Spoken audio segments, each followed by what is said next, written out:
Section 1.4 का second part discuss करने लगे हैं। तो प्रीवियसली हमने फर्स्ट पार्ट डिस्कस किया था जिसमें हमने प्रेडिकेट्स को डिस्कस किया था और क्वांटिफायर्स को डिस्कस किया था।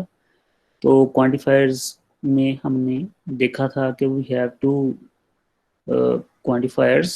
The first one is known as universal quantifier. The second one is known as existential quantifier. ठीक है, तो ये टेबल आपके सामने है, ये हमने लास्ट टाइम भी डिस्कस किया था लास्ट वीडियो में। तो उसमें देखेंगे हमारे पास हम यूनिवर्सल क्वांटिफायर को इस तरीके से रिप्रेजेंट करते हैं for all x P F x. तो ये कब ट्रू होती है आमतौर पे कि P F x is true for every x.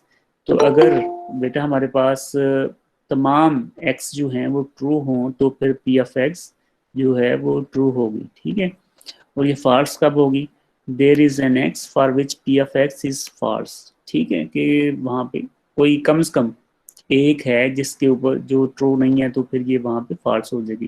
तो इसकी एग्जांपल ऐसे ही है जैसे मैं कहूँ कि आपकी जो क्लास है वो आपकी क्लास में तमाम स्टूडेंट्स का ऑल स्टूडेंट्स का जो सी जी पी ए है वो थ्री से अबव है। ठीक है, तो अब ये ट्रू कब होगा? अगर तो वाकई तमाम जो सारी क्लास है उसका सी जी पी ए 3 से अबव है तो ये ट्रू होगा। और अगर आपकी क्लास में कोई एक कम से कम एक स्टूडेंट ऐसा है जिसका सी जी पी ए 3 से अबव नहीं है तो फिर ये स्टेटमेंट मेरी फॉल्स हो जाएगी। मैं स्टेटमेंट एक देता हूँ ना कि मुझे स्टेटमेंट मैंने दी है कि वो ट्रू है या फॉल्स है। तो स्टेटमेंट मैंने ये दी है कि आपकी क्लास आपकी क्लास के तमाम स्टूडेंट का सी जी पी ए 3 से अबव है। ठीक है, तो आपने सी आर या जी आर से मैं पूछता हूँ बताएं बेटा आप कि मेरी स्टेटमेंट ट्रू है या फॉल्स है। तो अगर आपकी क्लास का वाकई सबका सी जी पी ए 3 से अबव होगा तो आप कहेंगे सर आपकी स्टेटमेंट ट्रू है। तो अगर आपकी नॉलेज में होगा कि कम से कम एक स्टूडेंट आपकी नॉलेज में है जिसका सी जी पी ए 3 से अबव नहीं है तो आप कहेंगे नहीं सर आपकी स्टेटमेंट फॉल्स है, क्योंकि हमारे पास एक स्टूडेंट ऐसा है जिसका सी जी पी 3 से अबव नहीं है। यानी कि ये काउंटर एग्जाम्पल हमारे पास एक ऐसी मौजूद है। ठीक है, इसके साथ हमारे पास है एग्जिस्टेंशियल क्वांटिफायर। तो ये कब ट्रू होगा? There is an x for which P F x is true. तो मैं कहता हूँ कि आपकी क्लास में मेरी स्टेटमेंट है, मैं कहता हूँ कि आपकी क्लास में कम से कम एक स्टूडेंट ऐसा है जिसका सी जी पी ए 3.5 से अबव है। ठीक है, तो मैं आपसे पूछता हूँ अगेन बताएं ये मेरी स्टेटमेंट ट्रू है या फॉल्स है। तो आप अगर तो आपकी क्लास में वाकई एक स्टूडेंट ऐसा है जिसका सी जी पी ए 3.5 से अबव है तो आप कहेंगे जी सर हमारी क्लास में तो 3-4 लोग हैं। ठीक है, तो मैंने कम से कम एक की बात की है, आपने कह दिया कि नहीं सर 3-4 लोग हैं, तो इसका मतलब है कि मेरी स्टेटमेंट ट्रू है। और ये फॉल्स कब होगी? P x is false for every X, कि आपकी क्लास में कोई स्टूडेंट मौजूद नहीं है, ऐसा कोई स्टूडेंट मौजूद नहीं है जिसका सी जी पी ए 3.5 से अबव हो। ठीक है, तब ये फॉल्स होगी। तो अगर आपको पता है सी आर जी आर को कि आपकी क्लास में कोई ऐसा स्टूडेंट नहीं है जिसका सी जी पी ए 3.5 से अबव है तो आप कहेंगे नहीं सर आपकी स्टेटमेंट रॉन्ग है या फॉल्स है, क्योंकि हमारी तो क्लास में कोई ऐसा बच्चा नहीं है जिसका सी जी पी ए 3.5 से अबव हो। ठीक है, कोई बच्चा नहीं है, कोई बच्चा नहीं है इसका मतलब है कि पूरी क्लास में कोई नहीं है। ठीक है, कोई बच्चा ऐसा नहीं, तो तब ये रॉन्ग होगी या फॉल्स होगी। ठीक है जी, तो ये हमारे पास ये टेबल बड़ा ज़रूरी है समझने के लिए कि क्वांटिफायर्स की वैल्यू कब ट्रू होगी और क्वांटिफायर्स की वैल्यू कब फॉल्स होगी। ठीक है बेटा, अब हम मूव करते हैं forward. The next topic is quantifiers with restricted domain. Sometimes we want to simplify the writing by using shorthand notation.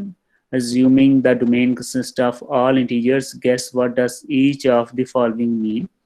तो अगर हमारे पास इंटीजर्स हैं तो इसका क्या मतलब होगा? For all X less than 0, X square greater than 0, और there exist z less than 0, z square is equal to 10। तो हम इसको मतलब है या हम इसको एक्सप्लेन ऐसे कर सकते हैं कि जो पहला हमारे पास है for all X less than 0, X square greater than 0 means for every x ये देखें यहाँ लिखा हुआ है for every x in the domain with x less than 0 x square greater than 0, that is it states the square of a negative number या negative integer is positive. ठीक है जी। तो इसी को हम एक और तरीके से भी बता सकते हैं, और वो तरीका जो लॉजिकल एक्सप्रेशन ये है for every x less than if x less than 0 implies x square greater than 0। ठीक है जी, हम इस तरीके से भी इसको लिख सकते हैं। उसके बाद हमारे पास दूसरी जो स्टेटमेंट थी there exist z greater than 0 into z square is equal to 10 means there is some z in the domain with z greater than 0 comma z square is equal to 10। तो इस एक्सप्रेशन को हम ऐसे बता सकते हैं there is a positive square root of 2। ठीक है, the proposition is the same as there exist z greater than 0, ये हमारे पास कंजक्शन है, उसके बाद z square is equal to 10। ठीक है, तो हमने इस तरीके से भी अपने एक्सप्रेशन को मेंशन कर सकते हैं। अब इसमें आपने जो लर्निंग पॉइंट है, जो की पॉइंट जो आपने याद रखना है वो ये है कि जब भी बेटा आपके साथ यूनिवर्सल क्वांटिफायर आएगा, एक्सप्रेशन में यूनिवर्सल क्वांटिफायर आएगा, तो हम यहाँ पे इफ देन स्टेटमेंट का इम्प्लाइज जो है वो इस्तेमाल करेंगे, और जब भी एग्जिस्टेंशियल क्वांटिफायर आएगा तो हम कंजक्शन इस्तेमाल करेंगे। ठीक है, तो ये उल्ट नहीं हो सकता, अगर उल्ट करेंगे तो उसके जो स्टेटमेंट है उसके मीनिंग्स जो है ना वो बदल जाएंगे। ठीक है, तो ये जो एक लॉ आप इसको समझ लें कि ये हमने इसको जब भी हम एक्सप्रेशंस को स्टेटमेंट्स को एक्सप्रेशन में या एक्सप्रेशन को स्टेटमेंट्स में जब भी हम ट्रांसलेट करेंगे तो हमने ये चीज़ हमेशा जहन में रखनी है कि यूनिवर्सल के साथ इम्प्लाइज का ऑपरेटर आएगा और एग्जिस्टेंशियल के साथ कंजक्शन का ऑपरेटर आएगा। ठीक है जी, तो ये एक्सरसाइज में ये चीज़ें मज़ीद आपको वाज़ेह हो जाएंगी। उसके बाद है precedence of quantifiers. The quantifiers universal and existential have higher precedence than the logical operators. ठीक है, for example for all x P of X disjunction qx is the disjunction of the for all x px and qx. In other words, it means for all x px disjunction q of x rather than for all x px disjunction q of x। ठीक है, तो इस slide में ये बताया गया है बेटा कि जो हमारे पास क्वांटिफायर्स हैं उसकी हायर प्रायोरिटी है, हायर प्रेसिडेंस है, और जो लॉजिकल ऑपरेटर्स हैं उसकी लोअर है। ठीक है, तो इससे क्या होगा कि इसका मतलब ये है कि जो फॉर ऑल एक्स है ये सिर्फ पी एक्स के ऊपर अप्लाई हो जाएगा। ठीक है, ये इसके ऊपर अप्लाई होगा, यानी कि पहले हम इसको सॉल्व करेंगे, इस क्वांटिफायर को सॉल्व करेंगे तो ये सिर्फ इसको पी एक्स के ऊपर अप्लाई होगा, इसका स्कोप जो है ना वो पी एक्स है, और जो डिस्जंक्शन आएगी फिर क्यू एक्स से अलहदा से होगा। जैसे कि यहाँ पे नीचे ये डबल ब्रैकेट से मैंने बता दिया कि ये जो यूनिवर्सल है इसका स्कोप कितना है। ठीक है जी, और जो डिस्जंक्शन के बाद का एक्सप्रेशन का पार्ट है वो अलहदा से डील होगा। अब हमारे पास वेरिएबल्स की कुछ टाइप्स हैं। If there is a quantifier used on a variable x we say the variable is bound else it is free. या तो हमारे पास वेरिएबल बाउंड होगा या फ्री होगा। For example there exist X plus Y is equal to 1, X is bound and Y is free. यहाँ पे देखिए quantifier के साथ एक्स आ रहा है, लेकिन जो आगे आगे एक्सप्रेशन उसमें हमारे पास दो वेरिएबल है, तो सिर्फ एक्स हमारे पास क्वांटिफायर के साथ आ रहा है, तो इसलिए हम कहेंगे कि एक्स जो है वो बाउंड है, और y किसी क्वांटिफायर के साथ नहीं आ रहा, तो हम कहेंगे कि y हमारे पास फ्री वेरिएबल है। If all variable propositional function are bound the function becomes a proposition. कि अगर एक हमारे पास लॉजिकल एक्सप्रेशन है या फंक्शन है, तो उसमें अगर तमाम के तमाम वेरिएबल्स बाउंड होंगे तो वो प्रोपोजिशन हो जाएगी, यानी कि हमारे लिए ये आसान हो जाएगा कि हम उसका ट्रू या फॉल्स डिक्लेयर कर सकते हैं। लेकिन अगर हमारे पास कुछ वेरिएबल्स फ्री हैं तो हम उस स्टेटमेंट को ट्रू या फॉल्स डिक्लेयर नहीं कर सकते, दस वो हमारे पास प्रपोजिशन नहीं होगी। For example, for all Y there exist X, X plus Y is equal to one is a proposition. ठीक है, तो हमारे पास यहाँ पे y और x दो वेरिएबल्स हैं और दोनों क्वांटिफायर्स के साथ मौजूद हैं और दोनों बाउंड हैं। ठीक है, तो हम इस स्टेटमेंट की आपको ट्रुथ वैल्यू बता सकते हैं। इसके बाद बेटा, in the last example we have a proposition for all y there exist x, x plus Y is equal to one with two quantifiers.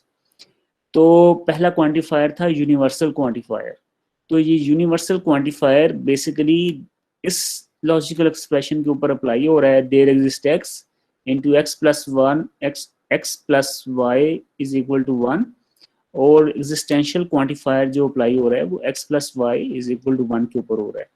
The part of the logical expression where a quantifier is applied is called the scope of that quantifier.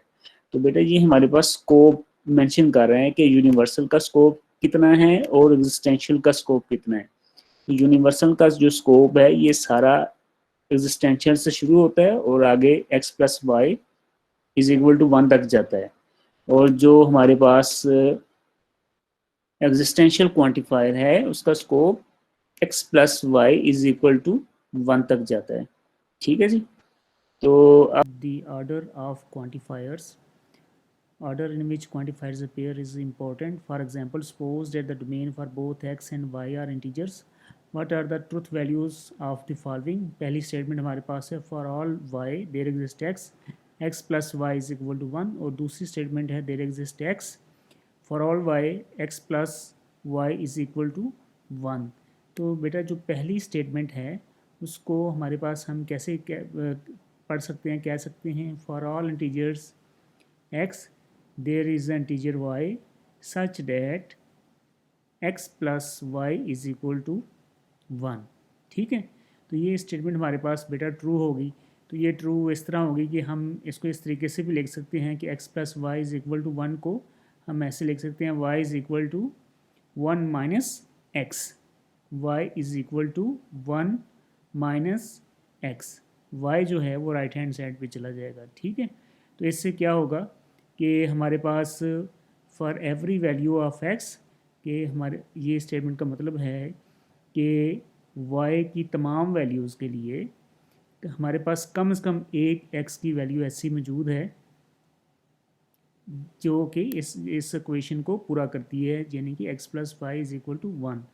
तो ये जो पहली statement है हमारे पास ये true होगी, और जो दूसरी स्टेटमेंट है कि हमारे पास एक इंटीजर x है, there is a integer x such that for all integers y x plus y is equal to 1। ठीक है, तो अब इस स्टेटमेंट में कि हम ये कह रहे हैं कि हमारे पास कोई एक इंटीजर ऐसा है जो कि बाकी तमाम इंटीजर्स में जिसकी value x plus Y is equal to 1 आनी चाहिए या होनी चाहिए। तो ये ऐसा बेटा पॉसिबल नहीं है, ये ऐसा नहीं हो सकता है। ठीक है, तो इसलिए इस स्टेटमेंट की जो ट्रुथ वैल्यू है वो फॉल्स है। ठीक है, ऑफ क्वांटिफाइड एक्सप्रेशंस, हमने क्या करना है, क्वांटिफाइड एक्सप्रेशन को निगेट करना है। फॉर एग्जांपल जी, for example every student in your class has taken a course in the calculus. ठीक है, ये एक स्टेटमेंट है। सबसे पहले हमने क्या करना है, हमें स्टेटमेंट को लॉजिकल एक्सप्रेशन में कन्वर्ट करना है। तो every student, for all x हम लिखेंगे, और in your class has taken a course in calculus. In your class ये आपका डोमेन है, has taken a course in calculus ये आपका प्रेडिकेट है। तो इस प्रेडिकेट को पी एफ एक्स से रिप्रेजेंट करेंगे, where P F x is the statement x has taken a course in calculus. ठीक है, and the domain consist of the students in your class. ठीक है, अब हमने इसको नेगेट करना है। तो नेगेशन में हमने बेटा पीछे टेबल में हमने देखा था कि जब हम इसकी नेगेशन करेंगे तो फॉर एवरी स्टूडेंट है, फॉर ऑल है, तो जब हम इसकी नेगेशन कब होती है कि कोई नेगेशन तब होती है जब कहते हैं कम से कम कोई एक है, ठीक है जी, कम से कम कोई एक है जो कि वो काम नहीं हो रहा। ठीक है, for example it is not the case that every student in your class has taken a course in calculus, या इसको हम लिखते हैं ऐसे, there is a student in your class who has not taken a course in calculus। ठीक है, मेरी statement है कि क्या, मैं आपको एक स्टेटमेंट कह रहा हूँ कि क्या आपकी सारी क्लास ने कैलकुलस पढ़ा है। ठीक है, या मैं इसको क्वेश्चन के बजाय मैं आपको वैसे स्टेटमेंट कहता हूँ कि आपकी सारी क्लास ने कैलकुलस पढ़ा है। ठीक है, तो अगर तो आपकी क्लास ने कैलकुलस पढ़ा हुआ है तो आप कहेंगे यस सर हमने सबने पढ़ा है, तो इसका मतलब है ये स्टेटमेंट ट्रू है। ठीक है, अब आपने मेरी बात को निगेट करना है। ठीक है, तो आप कहेंगे नहीं सर एक स्टूडेंट ऐसा है, कम से कम एक स्टूडेंट ऐसा है जिसने कैलकुलस नहीं पढ़ा, तो इसका मतलब है आपने मेरी बात को निगेट कर दिया। तो यही यहाँ पे लिखा हुआ है। अब इसको हम बेटा हमने इसको जब रिप्रेजेंट करना है तो देयर एग्जिस्ट एक्स, क्योंकि there is a student in your class who has not taken a course in the calculus, तो कोर्स जो लिया है उसको पी एक्स से रिप्रेजेंट करते हैं, और जो जब हम उसकी निगेशन करेंगे हैज नॉट टेकन तो उसको negation of P of x से रिप्रेजेंट करते हैं। ठीक है, तो हम इसको रिप्रेजेंट करते हैं, आपके सामने है there exist x, there exist x negation of P of x. ठीक है, तो अगर हम देखें तो ये इक्वलेंट है ये स्टेटमेंट हमारे पास, negation of all of x P of x logical equivalent to there exist x negation of P of x. ठीक है जी, तो ये जो हमने अभी इस चीज़ को बताया है कि अगर हम इसकी नेगेशन लेना चाहते हैं तो वो हमारे पास इस चीज़ के बराबर आ जाएगी कि तमाम स्टूडेंट ने कोर्स लिया है, और इसकी नेगेशन क्या होगी कि कम से कम एक स्टूडेंट ऐसा है जिसने कोर्स नहीं लिया। ठीक है, दैट्स इट। इसी तरह हम जो दूसरा क्वांटिफायर है एग्जिस्टेंशियल क्वांटिफायर है उसकी नेगेशन भी कर सकते हैं। अब एग्जिस्टेंशियल क्वांटिफायर क्या कहता है कि there is a student in the class who has taken the course in calculus, कि हमारे पास क्लास में एक ऐसा स्टूडेंट है जिसने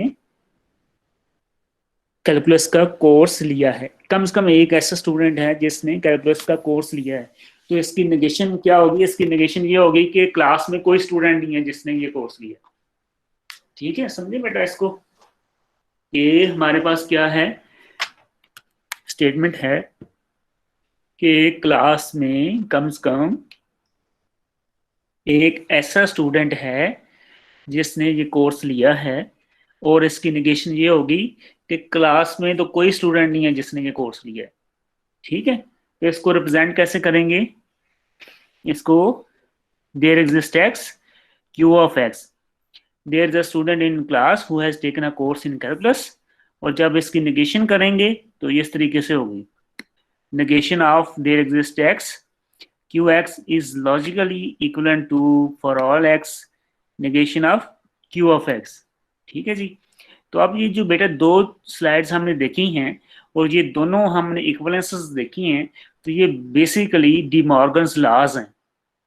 अभी जो दो स्लाइड्स हमने डिस्कस की हैं वो De Morgan's laws for quantifiers हैं, तो ये दोनों स्टेटमेंट्स आपके सामने उनकी लिखी हुई हैं। ठीक है, अब एक टेबल आपके सामने दोबारा आ गया है, ये टेबल जो आपके सामने है De Morgan's laws for quantifiers, ये इस टेबल से के साथ मिलता जुलता है। ठीक है, इसके कंसेप्ट सेम हैं जो अभी आप जो आपके सामने जो टेबल आपको नजर आ रहा है उसके साथ इसके कंसेप्ट सेम है। ठीक है, तो जो कंसेप्ट इधर थे वही इस नए टेबल के अंदर हैं। तो अब हमने देखना है कि ये जो स्टेटमेंट्स हैं ये ट्रू कब होंगी और ये फॉल्स कब होंगी। ठीक है, तो पहली हमारे पास नेगेशन है, negation of x, there exist x P of x, और ये इक्वलेंट है for all x negation of P of x, और ये ट्रू कब होगी for every x P x is false. ठीक है, और ये फॉल्स कब होगी there is an x for which P x is true.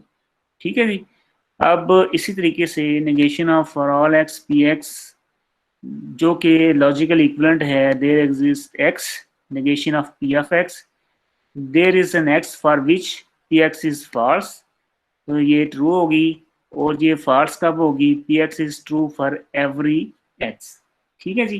तो ये आप दोनों टेबल आपको अच्छी तरीके से याद होने चाहिए। अगर आपको याद होंगे तो आपके लिए एक्सरसाइज की क्वेश्चन करना बड़ा इजी रहेगा। अब हम एक दो एग्जांपल्स देख लेते हैं। How to translate the following sentence. Every student in this class has studied calculus into a logical expression. तो सबसे पहले हम जब ट्रांसलेशन करेंगे तो बेटा सबसे पहले हम क्या करेंगे? हम प्रोपोजिशनल फंक्शन डिक्लेयर करेंगे, जहाँ पे हमने सी एफ एक्स डिक्लेयर किया है। सी इसलिए डिक्लेयर किया कि हम कह रहे हैं कि सी जो है बेसिकली कैलकुलस को रिप्रेजेंट कर रहा है। ठीक है, तो ये क्या कह रहा है? X has studied calculus. ठीक है, and the domain of x is our student in this class. तो इसको जब हम कहने करेंगे ट्रांसलेट, तो एवरी स्टूडेंट इसको हम रिप्रेजेंट करेंगे for all x in this class. ये हमारे पास डोमेन है। Has studied calculus, has studied calculus को हमने सी एक्स से रिप्रेजेंट किया, तो for all x C x. ठीक है जी। अब थोड़ा सा चेंज करते हैं। वो चेंज ये करते हैं कि फर्ज करें कि जो डोमेन है वो क्लास के बजाय पूरी लोग हैं, तमाम लोग हैं। ठीक है, तो उसको हम कैसे अब रिप्रेजेंट करेंगे? For every person x, if person x is a student in this class, then x has studied calculus. ठीक है, अब जब हम इसको लिखेंगे एक्सप्रेशन की फॉर्म में, तो अब हम एक और फंक्शन इंट्रोड्यूस करवाते हैं जिसको हम कह रहे हैं S F x. S F x से क्या मुराद है? S F x represents the statement that the person x is in this class. ठीक है जी। तो अब हमने इसको रिप्रेजेंट करना है फॉर ऑल एक्स, यानी कि for all people S F x. If the person is in the class, then C of x, then it has या he or she has taken or studied calculus। ठीक है जी। अगर वो person class के अंदर मौजूद है तो उसने क्या किया है? कैलकुलस को स्टडी किया है। ठीक, तो यहाँ पे अगेन देखें कि जब हमारे पास यूनिवर्सल क्वांटिफायर इस्तेमाल हो रहा है तो हमने इम्प्लाइज का ऑपरेटर इस्तेमाल किया है। ठीक है, ऐसे ही हमारे पास जो दूसरी एग्जांपल है उसमें देखिए हमारे पास तीन स्टेटमेंट्स हैं।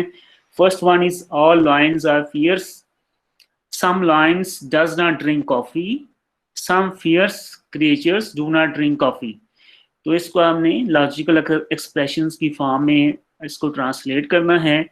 तो जब भी हम लॉजिकल एक्सप्रेशन की फॉर्म में ट्रांसलेट करेंगे तो बेटा सबसे पहले जो चीज़ हमारे पास आएगी वो हमने प्रोपोजिशनल फंक्शंस को डिक्लेयर करना है। तो जैसे P of x, x is a lion, Q of x, x is fierce, R of x, x drinks coffee. ठीक है, तो ये तीन फंक्शन हमने बना लिए। अब हम इन स्टेटमेंट्स को ट्रांसलेट करते हैं। All lions are fierce, all का मतलब है यूनिवर्सल क्वांटिफायर इस्तेमाल होगा। तो फॉर ऑल के लिए यूनिवर्सल फॉर ऑल एक्स, और लाइन्स आर फियर्स, लाइन्स को हम पी एक्स से रिप्रेजेंट कर रहे हैं। If P x, then implies का ऑपरेटर है और फियर्स। ठीक है जी, एक्स क्यू एक्स, जिसको हम क्यू एक्स से रिप्रेजेंट कर रहे हैं। ऐसे ही some lions does not drink coffee, some आ गया है, इसका मतलब है हम क्वांटिफायर इस्तेमाल करेंगे एग्जिस्टेंशियल का। देयर एग्जिस्ट एक्स, लाइन्स आएंगे पी एक्स, और उसके बाद जो ऑपरेटर आएगा वो आएगा कंजंक्शन का। ठीक है, अब इसमें इम्प्लाइज का ऑपरेटर हम इस्तेमाल नहीं करेंगे। क्यों नहीं करेंगे? कि हमने वो पहले डिस्कस किया है कि जब भी हमारे पास यहाँ पे बाहर एग्जिस्टेंशियल क्वांटिफायर होगा तो अंदर हम हमेशा कंजंक्शन ऑपरेटर इस्तेमाल करेंगे। उसकी वजह ये है कि अगर हम इम्प्लाइज का ऑपरेटर इस्तेमाल करेंगे तो उससे हमारे जो इंटेंडेड मीनिंग है, जो हम कन्वे करना चाह रहे हैं, वो पूरा नहीं होगा। ठीक है, और आर एक्स का मतलब है कि एक्स ड्रिंक्स कॉफी, और अगर डू नॉट ड्रिंक कॉफी है तो नेगेशन आ जाएगी सिंपली इसकी। ठीक है, ऐसे ही हमारे पास है some fierce creatures do not drink coffee, तो फियर्स क्रिएचर्स हैं क्यू एक्स, और do not drink coffee negation of R F x. ठीक है, तो बेटा ये इस तरीके से हमने एक एग्जांपल देख दिया किस तरीके से हम ट्रांसलेट कर सकते हैं हमारे इंग्लिश इंग्लिश सेंटेंसेस को इनटू द लॉजिकल एक्सप्रेशंस। ठीक है, तो बेटा ये हमारा सेक्शन 1.4 जो है वो खत्म हो गया है। इसमें क्वेश्चन है 33, express each of these sentence statements using quantifiers then form the negation of this sentence statement. अच्छा, आपने क्या करना है, express each of these statements using quantifiers. अब नीचे इंग्लिश की स्टेटमेंट्स हैं, आपने बेटा क्या करना है, इसको क्वांटिफायर्स की मदद से आपने एक्सप्रेस करना है, then form the negation of the statement. फिर आपने इनकी नेगेशंस करनी है, so that no negation is to the left of the quantifier. Next, express the negation in English, simple English, do not simply use the phrase it is not the case that. ठीक है, तो हमारे पास है some old dogs can learn new tricks, some old dogs can learn new tricks. ठीक है बेटा, सबसे पहले क्या करना चाहिए हमें, हाँ इसको इसको हमने प्रोपोजिशनल फंक्शंस डिक्लेयर करने हैं इसके। ठीक है, हम इसके प्रोपोजिशनल फंक्शन जो है वो डिक्लेयर करेंगे। अच्छा जी, तो पहली स्टेटमेंट है some old dogs can learn new tricks. ठीक है, तो आप अपने इसके प्रोपोजिशनल फंक्शंस आपने रिप्रेजेंट करते हैं, तो क्या आप करेंगे इसको, ओल्ड ओल्ड ओल्ड, अच्छा ओल्ड डॉग्स है ना बेटा, ओल्ड डॉग्स है हमारे पास है डोमेन। ठीक है, ओल्ड डॉग्स हमारे पास डोमेन है, तो इसको हम जो डोमेन है उसको रिप्रेजेंट किसी फंक्शन से रिप्रेजेंट नहीं करेंगे। ठीक है, वो हमारे डोमेन है जस्ट। और इसमें हमारे पास है कि लर्निंग न्यू ट्रिक्स है, इसको हम किसी भी प्रोपोजिशनल फंक्शन के थ्रू शो कर सकते हैं। तो बताएं एक फंक्शन को नाम दे दें उसको जिसको इसको करना है उसके थ्रू। जी, तो सर टी क्या ऑफ एक्स आप, रख दें। टी ऑफ एक्स रख देते हैं, ट्रिक्स के हिसाब से इसको टी ऑफ एक्स रख देते हैं। ठीक है, तो इसमें सम हमारे पास हमें बता रहा है सम क्वांटिफायर को, तो कौन सा क्वांटिफायर यहाँ पे इस्तेमाल होगा, देयर एक्सिस्ट वाला। हाँ शाबाश, यूनिवर्स, इसमें एग्जिस्टेंशियल होगा, देयर एग्जिस्ट। तो यहाँ पे आएगा देयर एग्जिस्ट एक्स। जी स्टूडेंट, अब हम क्वेश्चन नंबर 33 का पहला पार्ट देखते हैं, और स्टेटमेंट हमारे पास है some old dogs can learn new tricks. तो सबसे पहले हम क्या करेंगे, हम इसका लॉजिकल एक्सप्रेशन की फॉर्म में इसको लिखेंगे। तो उसमें सबसे पहले हम आइडेंटिफाई करते हैं इसमें प्रोपोजिशनल फंक्शन। सपोज के हम new new tricks, learn new tricks को टी एफ एक्स से रिप्रेजेंट करते हैं, और इसमें ओल्ड ओल्ड डॉग्स हमारे पास डोमेन है। ठीक है, तो अब सम आ रहा है तो डेफिनेटली हम यहाँ पे एग्जिस्टेंशियल क्वांटिफायर का इस्तेमाल करेंगे। तो यहाँ पे हमारे पास हम देख सकते हैं कि देयर एग्जिस्ट, जी हम there exist x T of x. ठीक है, तो इसको हम यहाँ पे इस तरीके से लिखेंगे कि some old dogs can learn new tricks, और जब हम इसकी नेगेशन करेंगे तो सिंपली हम इसमें नेगेशन का साइन ऐड कर देंगे। तो अब हमें डिमॉर्गन्स के लॉज के थ्रू फॉर द अब हमें डिमॉर्गन के लॉज फॉर क्वांटिफायर का पता है कि हम इसको इस तरीके से भी लिख सकते हैं, for all x negation of T of x.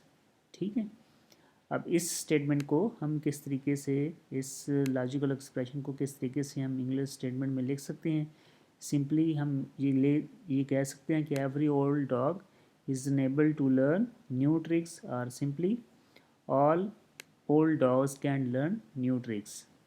ठीक है, तो हम इसको कोलिकली ऐसे भी कह सकते हैं, no old dogs can learn new tricks.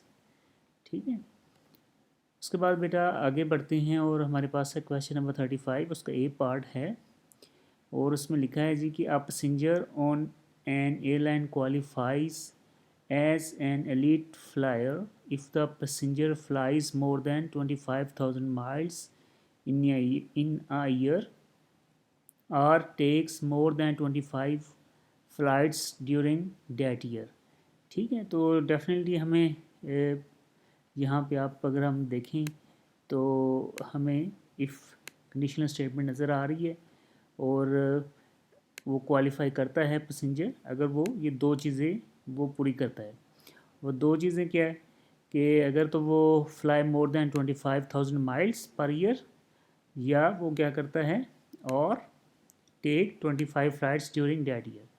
ठीक है, तो अब हम उसको कह सकते हैं फॉर ऑल एक्स, और हमारे पास एफ ऑफ एक्स कॉमा 25,000, और इसको हम डिसजंक्शन कहते हैं S x of S x comma 25 implies E of x. ठीक है, तो अब इसमें हमने तीन बेसिकली फंक्शन डिक्लेयर किए हैं, तो वो तीन फंक्शन क्या हैं?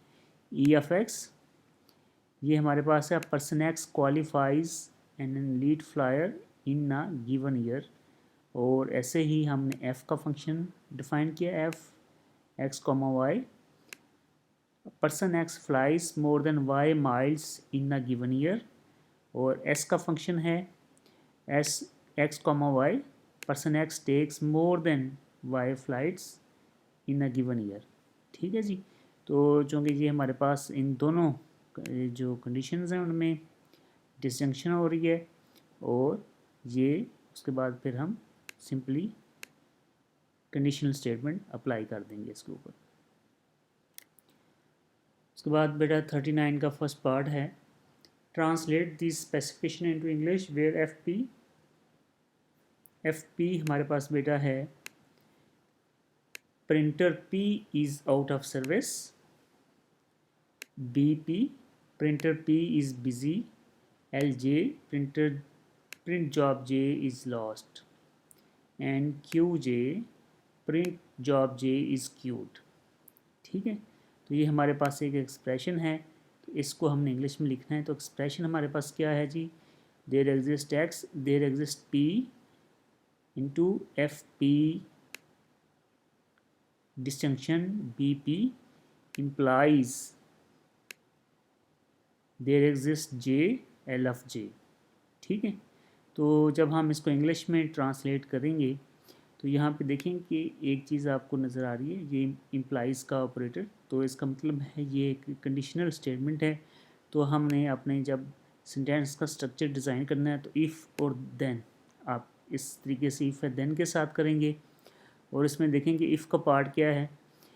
ठीक है, अब एग्जिस्टेंशियल क्वान्टिफायर है तो हम देयर का लफ्ज़ इस्तेमाल कर रहे हैं यहाँ पे, there is a printer that is both out of service. तो आउट ऑफ सर्विस को हम बेटा किससे रिप्रेजेंट कर रहे हैं? एफ पी के थ्रू, और बिज़ी को हम बी पी से शो कर रहे हैं। ठीक है, if there is a printer that is both out of service and busy, उसके बाद इम्प्लीकेशन होगी, देन एग्जिस्टेंशियल क्वान्टिफायर आ गया, then some G F L B, some jobs has been lost. ठीक है, एल जे हमारे पास यहाँ पे गिवन है। ठीक है जी, तो इस तरीके से हम अपने एक्सप्रेशन को इंग्लिश सेंटेंस के अंदर ट्रांसलेट करेंगे। अच्छा, उसके बाद बेटा हमारे पास क्वेश्चन नंबर 41 है कि इसमें गिवन है express each of these system specification using predicates quantifiers and logical connectives. ठीक है, तो हमारे पास है जी स्पेसिफिकेशन में क्या गिवन है बेटा?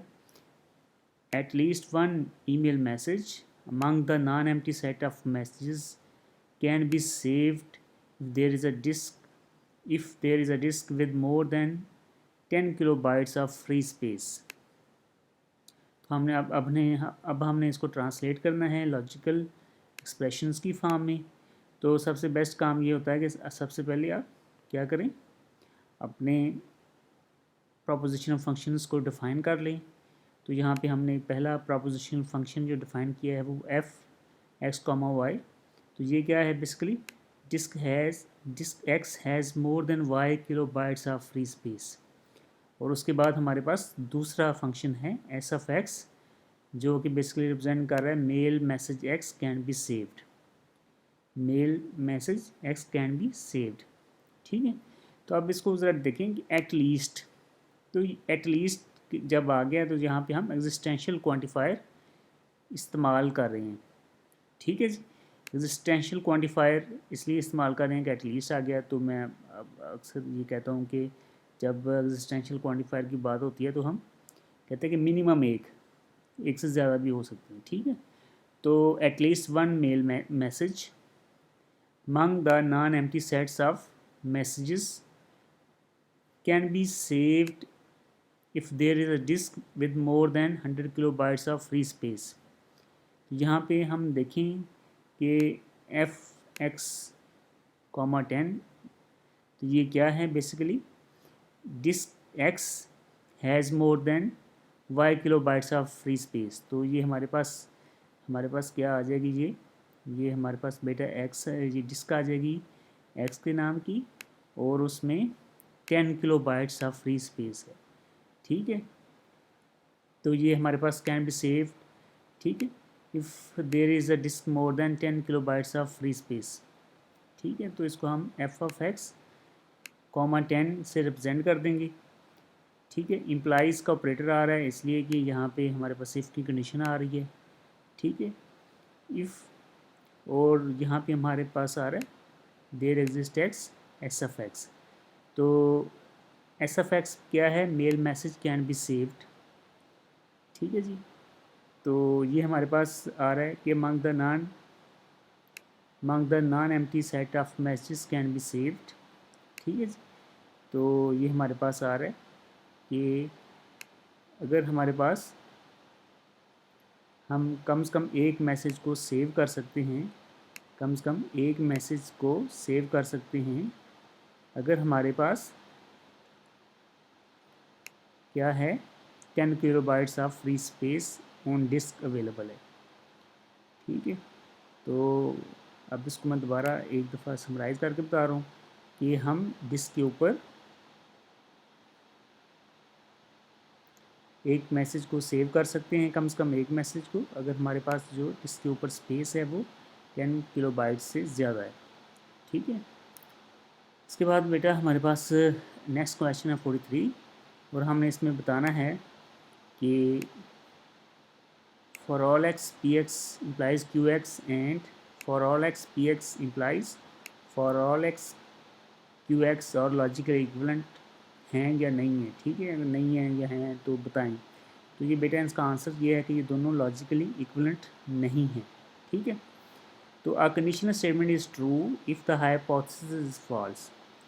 तो हमने देखा जब कंडीशन स्टेटमेंट्स के ऊपर कि हमारे पास सिर्फ एक ही जगह पे कंडीशन स्टेटमेंट फॉल्स होती है, जब हमारे पास हाइपोथेसिस फॉल्स होता है, बाकी तीन जगहों पे वो ट्रू ही रहती है। ठीक है, तो thus it is very easy for the second of this proposition to be true.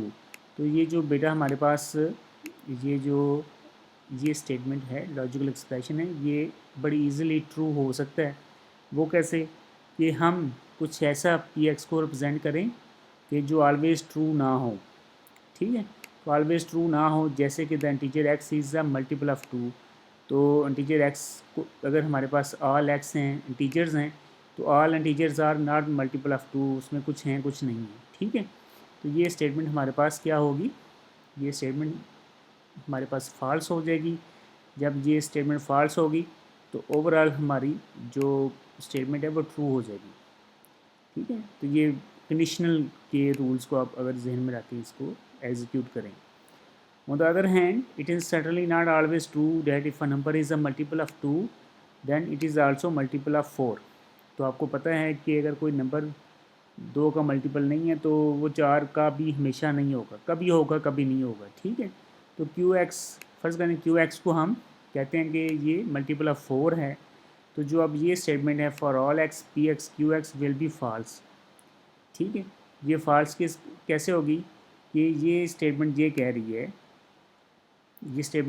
रही है कि अगर कोई नंबर x है, अगर वो 2 का मल्टीपल है तो वो 4 का मल्टीपल भी होगा। ठीक है, जो कि हमेशा पॉसिबल नहीं है, वो हमारे पास क्या होता है कि फॉल्स में फिर हम इसको लिखेंगे कि ये कंडीशन फॉल्स। ठीक है, तो इस तरीके से हमें पता चला कि जो पहला पार्ट हम डिस्कस किया है वो ट्रू है और ये फॉल्स है। तो ये इस तरीके से ये दोनों स्टेटमेंट्स जो हैं वो इक्विवेलेंट नहीं हैं। तो किसी दो स्टेटमेंट्स को इक्विवेलेंट करने के लिए हमें क्या करना पड़ेगा, कौन सम वैल्यूज़ उनको या तो ट्रू साबित करना पड़ेगा दोनों को, या दोनों को फॉल्स साबित करना पड़ेगा। अगर दोनों को डिफरेंट वैल्यूज़ आ रही हैं तो इसका मतलब है कि वो इक्विवेलेंट नहीं है। ठीक है बेटा।